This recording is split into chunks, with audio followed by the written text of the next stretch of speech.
Morning children, now today's topic is sunlight. Sun gives us light and heat energy.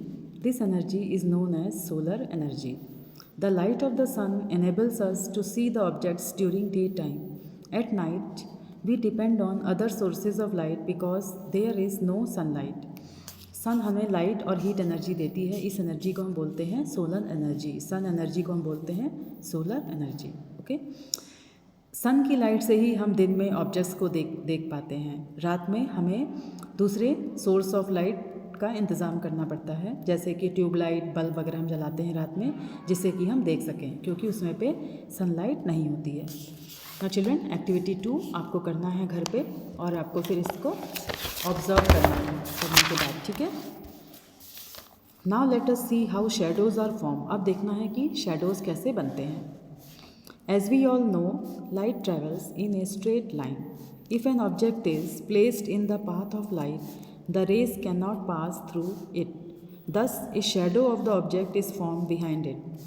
The nature and size of the shadow depends upon two factors: the size of the object and source of light. The distance between the object and the source of light. Okay? जैसा कि हम जानते हैं कि light जो है वो सीधी line में चलती है. ठीक है. जब लाइट सीधी लाइन में आ रही होती है तो उसके रास्ते में अगर कोई ऑब्जेक्ट आ जाता है तो जैसे कोई लाइट सीधी लाइन में आ रही है और अगर रास्ते में कोई ऑब्जेक्ट आ गया तो फिर यहाँ पे उसकी जो वो है वो रुक जाता है. ठीक है. तो फिर इसकी शेडो इसके पीछे बन जाती है. ओके. क्योंकि लाइट तो इस ऑब्जेक्ट की वजह से आगे पास नहीं हो पाती है, तो फिर इसी ऑब्जेक्ट की शेडो इसके पीछे बन जाती है. शेडो का साइज़ और नेचर डिपेंड करता है दो फैक्टर्स पे. ऑब्जेक्ट का साइज़ कितना है और सोर्स ऑफ लाइट क्या है. ओके. मतलब साइज़ क्या है ऑब्जेक्ट का, छोटा है, बड़ा है, क्या साइज़ है, और लाइट का सोर्स क्या है, मतलब सन लाइट है, ट्यूब लाइट है, या क्या है. ओके.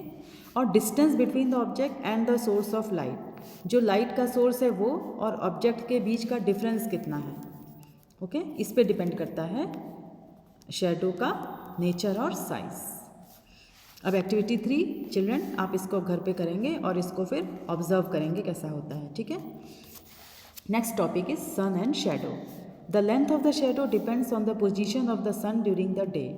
शेडो का लेंथ डिपेंड करता है कि सन की पोजीशन दिन में कैसी है. ठीक है. Observe your shadow on a bright sunny day at different times.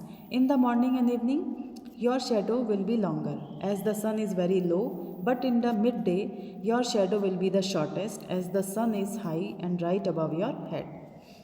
आप जब एकदम तेज़ धूप है उसमें अपने शेडो को ऑब्जर्व करेगा तो आप देखोगे कि मॉर्निंग और इवनिंग में आपकी शेडो लॉन्ग होती है, मतलब लंबी होती है, क्योंकि सन जो है वो बहुत लो रहता है. पर मिड डे में आपकी शेडो शॉर्ट बनती है क्योंकि सन हाई होता है और आपके सिर के ऊपर एकदम जस्ट रहता है. ठीक है. A white source of light produces a shadow with an inside dark and outside light shadow. The dark portion is known as umbra and the lighter portion is called the penumbra. जब light का source चौड़ा है, ठीक है, जब light का चौड़ा source होता है तो वो शेडो प्रोड्यूस करती है जिसके अंदर डार्क होती है और उसके बाहर में लाइट शेडो होता है. ठीक है. जैसे ये मोमबत्ती देखिए, ये सोर्स ऑफ लाइट क्या है, ये बहुत वाइड है, तो ये जो शेडो प्रोड्यूस करेगा ये दो तरह से प्रोड्यूस करेगा. इसके अंदर का डार्क होगा और बाहरी पोर्शन हल्का सा लाइट होगा. ठीक है. ये आप जब मोमबत्ती जलाओगे तो आप उस शेडो को ऑब्जर्व करना तो आपको पता लगेगा. ठीक है. तो जो डार्क पोर्शन होता है इसको बोलते हैं अम्ब्रा, और जो लाइट पोर्शन होता है ये वाला इसको बोलते हैं penumbra. Okay children. Now children, your chapter is complete. Now in next class we will discuss another chapter. Okay. Now till then stay safe, stay at home, keep on learning. Thank you children.